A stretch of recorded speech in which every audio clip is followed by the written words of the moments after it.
alangkah baiknya kita ice breaking dulu biar nggak tegang. Boleh? Fokus ya. Kalau ibu bilang tepuk 1, berapa kali tepuknya? 2 kali. Tepuk 2, tepuknya. Tepuk 3. Ingat ya, kalau ibu bilang tepuk 1, 2 kali tepuk 1, 2. Tepuk 2, 2, 3. Tepuk 3. Kalau tepuk 3, tangannya jangan nempel dan jangan ada suara. Kayak magnet bertolak belakang. Oke? Bisa? Fokus ya. Siap, kupingnya dengar. Tepuk 1. Tepuk 2. Tepuk 1. Tepuk 3. Nah, masih ada yang salah. Berarti belum konsentrasi. Belum siap berarti buat belajar. Oke, nggak apa-apa. Itu hanya ice breaking biar nggak tegang. Siapa yang hari ini nggak masuk? Oke, ada 2 teman kalian yang nggak masuk. Nggak apa-apa. Ya, sekarang kita belajar media. Apa tuh? Bisa dibaca?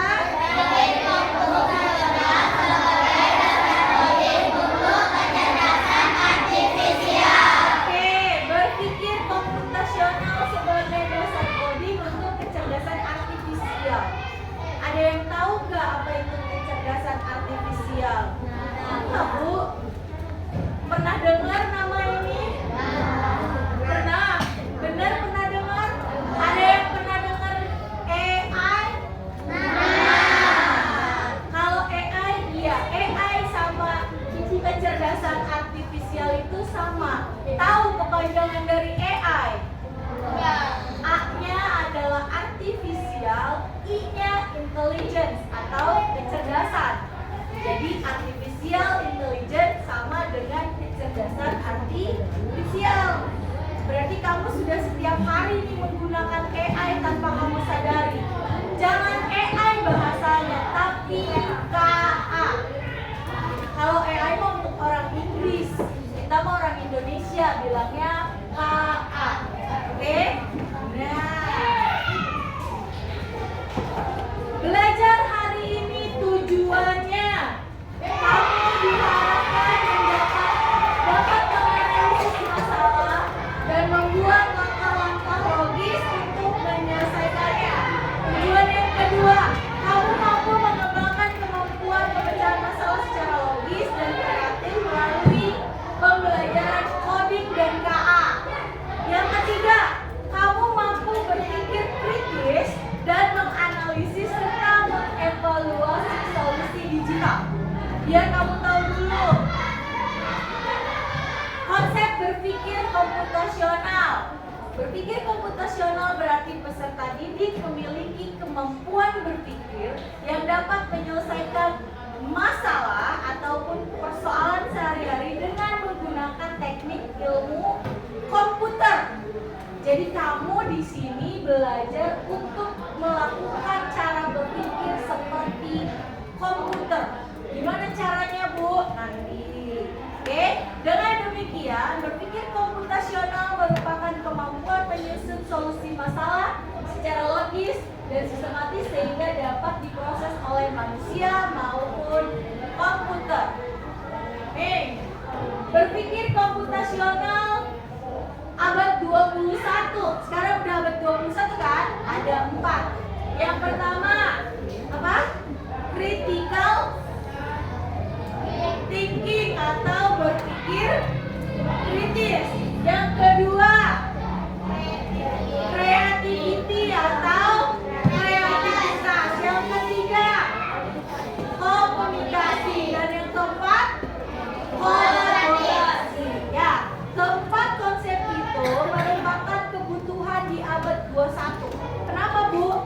Karena keempat kompetensi ini mendukung penyelesaian masalah secara sistematik, efektif, efisien, dan optimal. Nah, berpikir komputasional itu ada 4 prinsipnya. Prinsip yang pertama dekomposisi? Pernah? Di pelajaran apa? Matematika. Mengenai dekomposisi. Yang kedua, pattern recognition. Tahu? Nggak tahu? Pattern itu pola. Ya, pattern recognition itu pola yang berulang. Yang ketiga, abstraksi. Dan yang keempat, algorithmic thinking. Berpikir secara algoritma. Tahu algoritma? Tahu algoritma? Nggak tahu? Oke, nanti kita ajarin. Yang pertama, apa? Dekomposisi. Yang pertama kita pelajari dekomposisi dulu. Apa sih itu dekomposisi? Coba Aska baca. Memecah masalah kompleks menjadi bagian-bagian yang lebih kecil dan lebih mudah dikelola atau bisa dipahami dengan sederhana sebagai pemecahan masalah besar menjadi bagian yang lebih kecil. Jadi dekomposisi itu kamu mengecilkan masalah yang besar. Contoh kalau di matematika, ingat di matematika 55.220 bilangannya adalah 55.220. Kalau dikomposisikan, ya didekomposisikan. Masih ingat? Berapa? Limanya ribuan. Bilangannya 50.000. Yang limanya 5 ribuan. Terus yang duanya 200-an. Duanya lagi nolnya 2. Itu namanya dekomposisi. Masalah yang besar dikecilkan. Oke, yang kedua. Nah, ini dia pengenalan pola. Ada yang tahu pola? Ada yang pernah menggunakan pola? Benar, nggak ada. El, pernah menggunakan pola? Di kehidupan sehari-hari pernah menggunakan pola? Siapa yang sudah pernah menggunakan pola di kehidupan sehari-hari? Hah? Pola di handphone, betul nih. Contoh, ya. Tanpa kamu sadari, kamu sudah menggunakan berpikir komputasional yang ini yang bagian kedua, pengenalan pola. Bu, dari mana asalnya? Yaitu handphone. Siapa yang suka bikin pola di handphone?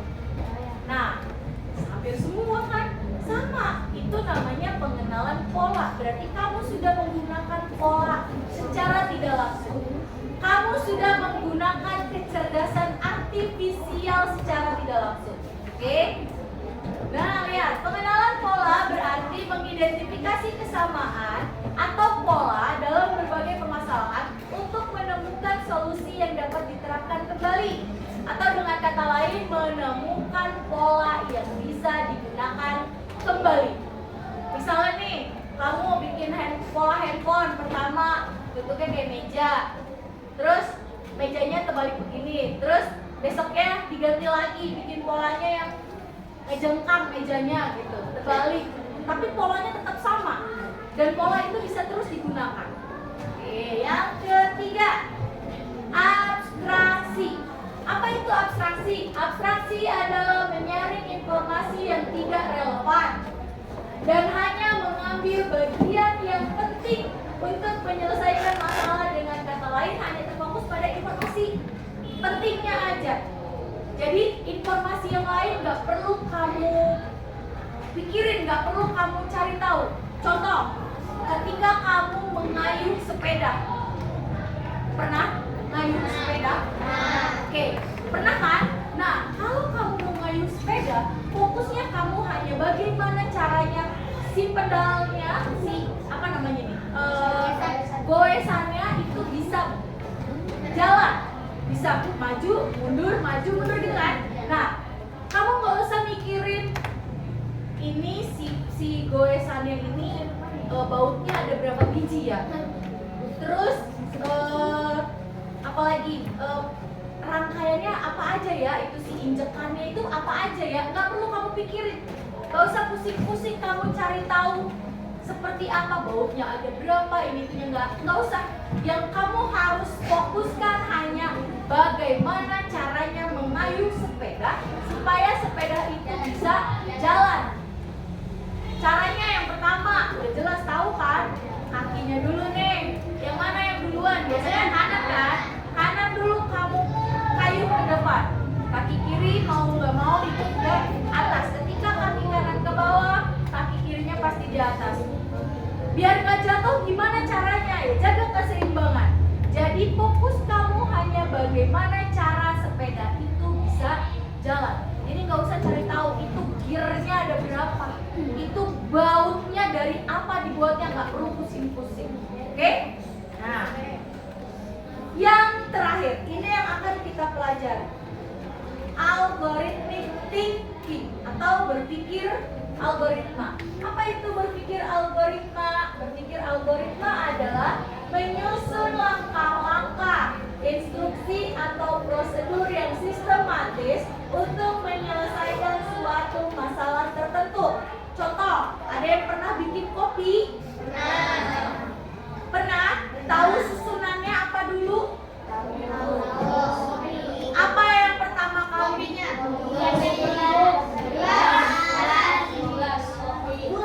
Apa yang pertama kali dibuat? Oke, yang pertama lihat di sini. Urutan pertama, siapkan air, panci, cangkir, dan yang pasti kopinya. Kalau nggak ada kopi, apa yang mau kamu seduh? Nah. Oke, yang kedua, udah pasti nyalakan kompor. Kalau nggak nyala tuh air nggak bisa panas. Kopinya nggak nikmat kalau airnya nggak panas.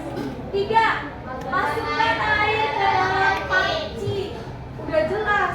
Kalau udah dinyalain kompornya, pancinya udah di atas kompor, airnya udah di atas kompor, masa iya? Ya kan?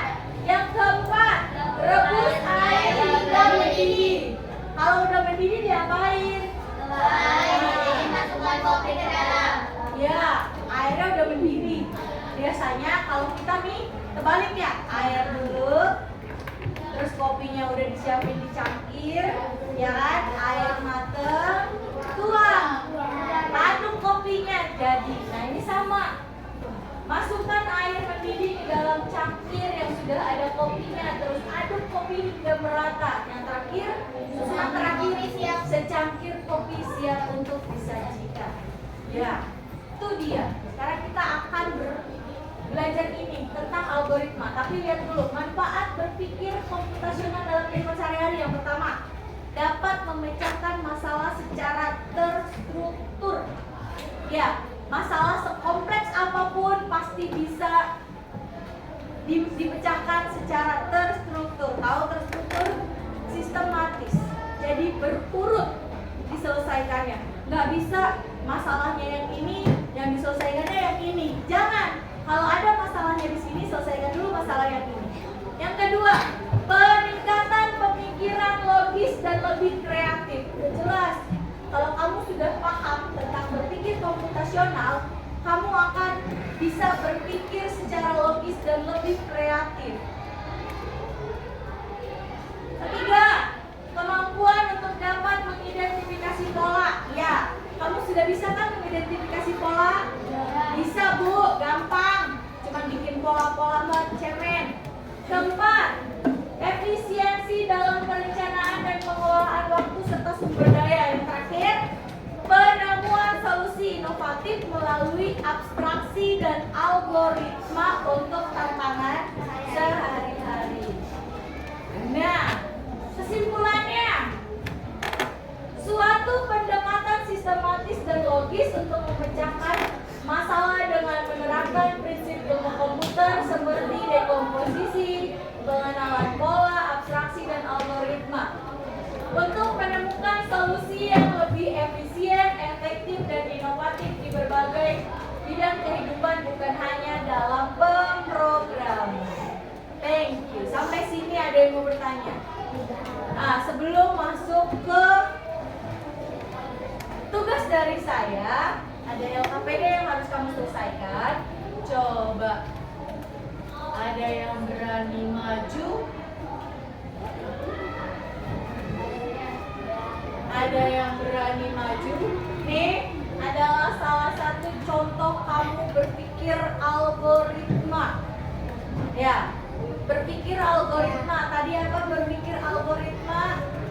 Menyelesaikan masalah secara terstruktur. Ya, ada yang berani maju ke depan?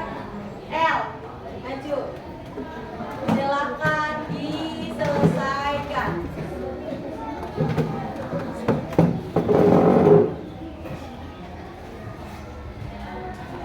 Bisa mengoperasikannya? Oke, klik dulu, klik. Ya.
gampang.